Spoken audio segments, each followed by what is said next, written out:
Let's check in with Joseph Lindsley in Ukraine. Hi, this is Joe Lindsley in Lviv, Ukraine, about to catch a train to another place in this country. And I wanted to add to this our daily report, the news of what happened in Odesa. While I was speaking live with WGN a few hours ago, my daily Ukraine report on Chicago's WGN radio, I was unaware of what had just happened in Odesa.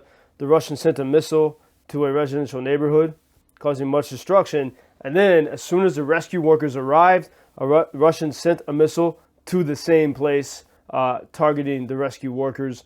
Just again, another sign of this absolute atrocious behavior by the Russians, which we see every day, but it's highlighted in moments like this. And in a sense, I'm glad that I was able to, not knowing that, to keep reporting on the news of what President Macron said yesterday, because it's very important that Macron's words do not get missed. We see Russians are a bit up in arms over what he was saying, but as you'll see in this report, Macron made very clear that Russia must not be allowed to win, that Ukrainian victory must include Crimea returning to Ukraine. And then he said, very importantly, that we don't have to be afraid. And especially, he said, the French people. He said, we, meaning France, are a nuclear power. We have our own doctrine, and we can make our own red lines. So here's my report about what President Macron said. But I want to make sure that we did not neglect the news about the horrible event in Odesa, the horrible events in Odesa today. Joe. Little fucking Joe Lindsley. Joe Lindsley is quickly becoming an American treasure in broadcasting. Welcome to Ukraine Bank. On y croit encore que le jour viendra, il est tout près, où les Irlandais feront la paix autour de la croix. Là-bas, au Connemara. Good morning. It's Wendy Snyder in for Bob Sirott, and we go live to Ukraine and check in with Joseph Lindsley, who sent us this song. What are we listening to, Joseph? Wendy, good afternoon from Lviv. This is a song called Le Lac du Connemara. It's one of the most popular songs in France. It's about the lakes of Connemara in that wild region of County Galway on the Atlantic coast of Ireland. And so this is appropriate for two reasons. One, St. Patrick's Day is upon us just a few days from now. I'm Irish, and Chicago is a city that celebrates that day. And also, Big time. The fact that this is, and Dyeing the River Green, and the fact that this is a French song popular everywhere in France for decades, in all different generations, about Ireland is relevant because throughout Ukraine today, everyone is praising the French people, and especially the French president, Macron, because of what he said yesterday. And I was thinking, there are many Irish songs that we could have played today because there are so many connections between the Irish and the Ukrainians historically, the centuries-long struggle for freedom against imperial neighbors who tried to erase their language and faith and culture and identity, their sense of community-based law and order, and most especially this wild spirit of freedom. Both the Irish and Ukrainian people have fought for that. And I even hear a similarity in the songs that they sing. And so often when I'm traveling through this country, in the wild regions, especially in the war zones, I listen, I put on my earbuds and listen to the Irish rebel songs to get that energy and feel that connection. But I thought today we had to go with this French song about Ireland because of what President Macron said yesterday. He was interviewed by French media, and he explained extremely clearly that Russia needs to lose.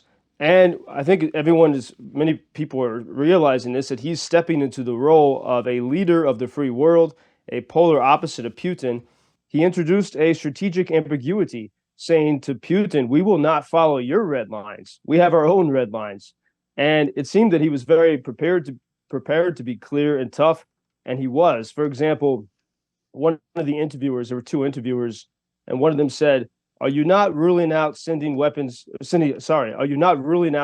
troops to Ukraine? And Macron's answer was, you're sitting down now. Are you not ruling out standing up after this interview? So he was very fierce in his words and strong. And he said, there are too many limits in our vocabulary. 2 years ago, we said we would never send tanks. We did. 2 years ago, we said we would never send medium range missiles. We did. So we put too many limits in our vocabulary. It's simply necessary to be clear. We must not let Russia win. And then he added, the war in Ukraine is existential. If Russia were to win, life for the French would change. We would no longer have security in Europe. Who can seriously believe that Putin, who has respected no limits, would stop there? We have one objective, Macron said.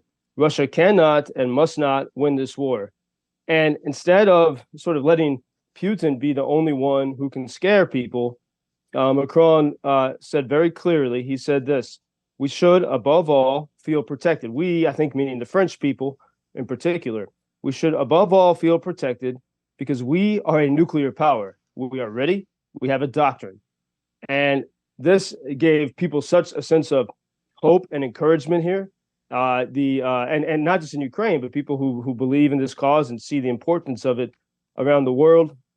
The president of Latvia responded. He said today, we should not draw red lines for ourselves. We must draw red lines for Russia, and we should not be afraid to enforce them. And so I think there's a hope here that the president of France, Emmanuel Macron, that his new decisiveness in language will lead to a new decisiveness in actions and will scare Russia a bit. And it's interesting that just a few days ago, Wendy, the French government released this fascinating, and I encourage people to look it up, series of videos from, there were videos of phone calls that Macron had with Putin in the lead up to the full-scale invasion, and then a video of the phone call that Macron had with Zelensky, those first few hours of the terrifying, confusing hours, February 24th, 2022, when Russia launched its big invasion. And, you know, as you watch that, I think it's easy to forget that, you know, world leaders even, you know, they don't necessarily have a better sense of things than your average person. You know, a lot of them, a lot of people that get into high levels of politics, they got some psychological turmoil themselves. Yeah. You know, and they're human beings. And so you can really see that. You can see the fear in the conversation between Zelensky and Macron. You can see that Zelensky really had no idea exactly what was happening. Macron said, "Are you safe?" And Zelensky said, "Yeah, sure. Actually, no, I think no one here in Kyiv is safe." And it was so confusing and terrifying. And if you look at the arc, we see character development in Zelensky and Macron, and I see it in everyone around me here in Ukraine. Macron back then was maybe more afraid and was trying to negotiate with Putin. And he said very clearly yesterday that that time is over. We are in a new phase. And while you have this sort of level of strength being projected from Paris, we also see that at a micro level on the ground. The Freedom for Russia Legion is still operating within Russia. They announced just about an hour ago, they said they're telling civilians in these border areas and in this Russian city of Belgorod that if they haven't already left, they set up a green corridor that they need to stay sheltered because there's going to be some activity these next few days. And so they said this, you know, this is their version of the election in Russia, electing by trying to stop the regime piece by piece. So we see this continued activity from the Freedom for Russia Legion. And as that happens, we just finished an hour-long air raid alarm throughout Ukraine. The Russians had their MiG jets were up in the air, capable of carrying hypersonic missiles, but nothing happened. It's calm. And I should also mention that pretty shocking thing that Macron said, he was extremely clear that this is not over until Crimea is back in the hands of Ukraine. Because without that, he said there will always be this strategic possibility that Russia can frighten the West and get away with doing whatever they want to do to take over more territory. So Macron said Crimea must be returned to Ukraine. We will follow you, Joseph. Joseph Lindsley, you can go to UkrainianFreedomNews.com. Is there any place in Lviv you're going to be able to find a corned beef sandwich over the weekend?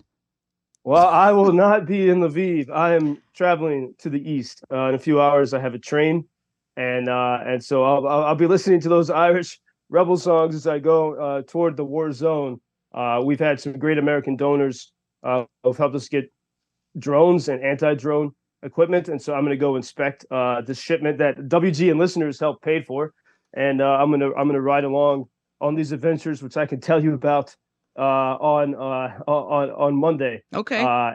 So it'll be an interesting St. Patrick's Day in the sense of the reminding of the days when the Irish had to fight for their freedom, and and by the way, as I walk around Lviv, Wendy, Lviv is a city of cobbled streets, and they've been repaving a lot of these streets. A donor in Iceland sent money for new stones to make them smoother because so many people have lost limbs and they're here to recover. And it's really astounding. But so you see, okay, that's the sad, horrible part. But then you see like everyone doing their bit, even thinking in the smallest way. How can we make this easier and better? Whether it's a president of France, a donor in Ireland, or these wild Russian citizens, free-spirited Russians in that Freedom of Russia Legion. Hopefully, we have more to report on Monday on what they're up to this weekend. All right. Well, safe travels to you, Joseph. Thank you, Wendy. We'll speak until next week. Until next time. Thank you for introducing Ukraine on your social media pages. That's very important that much more people can get more information about the situation here and how everybody can help Ukraine to stay stronger and to save all the world. Що він сказав? Well, which side are you on? На чиїй ти стороні? Come on now. Oh, which side are you on? На чиїй ти стороні?